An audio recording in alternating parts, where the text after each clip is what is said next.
Hello, Mr. Poet, and I have two poems for you today.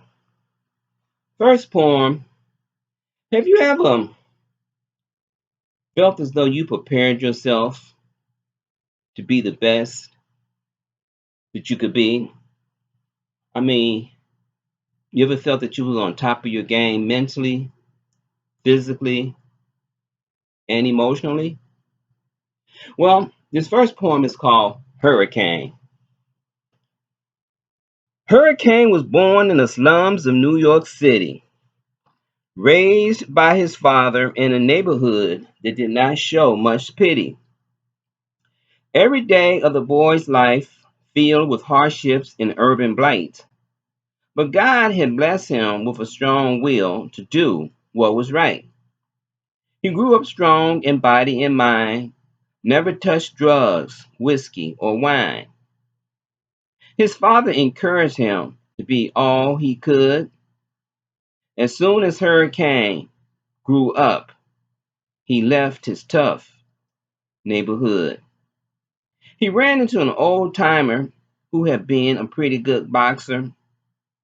In the boxing world, everyone knew him as old Max Croxer. Max always wanted to be champ, but the cards never fell to his way.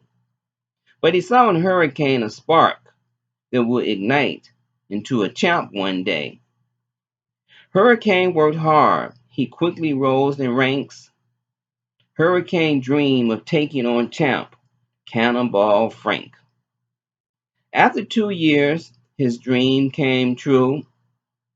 He wore white trunks. The champ wore blue. The champ was too strong. Hurricane went down in two. Hurricane thought to himself, his boxing days was through. What had happened? What went wrong? Hurricane realized that the champ was just too damn strong. Perhaps in the ring he didn't belong. After their loss, Hurricane was never the same. Couldn't shake loose his guilt and shame. But there was no need to feel guilty. He had done no wrong, because the sad truth of the matter, the champ was just too damn strong. Hurricane made it to the top. He didn't need to feel shame, but that's how it goes sometimes in the boxing game. Hurricane. My next poem. You know, I turned 69 in July, and I am becoming what you call a senior citizen. And as a senior citizen, I've been observing that I'm becoming more and more invisible. It seems as though here in America, when you age, the world don't really stop to take time to talk with you. The next poem is called Old Person. And this poem was written by a good friend of mine.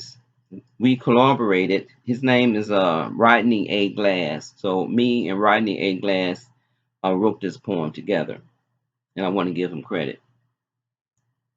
A friend and I noticed an old lady slumped in a chair. We began to admire her snow white hair. As we moved closer, she asked us to sit, for she gathered we were of exceptional wit. She whispered out things that caught our attention, some things you might think too bold to mention. She told us the story of this great nation, the way it was built by previous generations.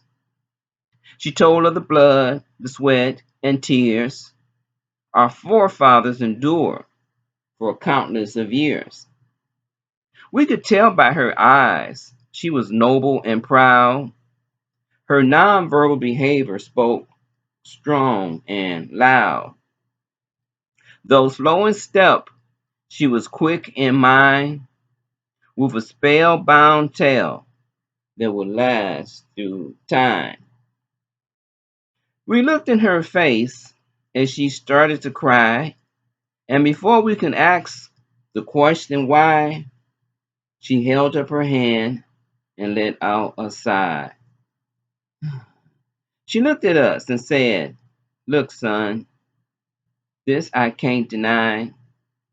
The course of my life, over 100 years, tells of good things and bad things that bring me to tears." Old person. If you get a chance, and if you see an elder, take some time out and talk with them.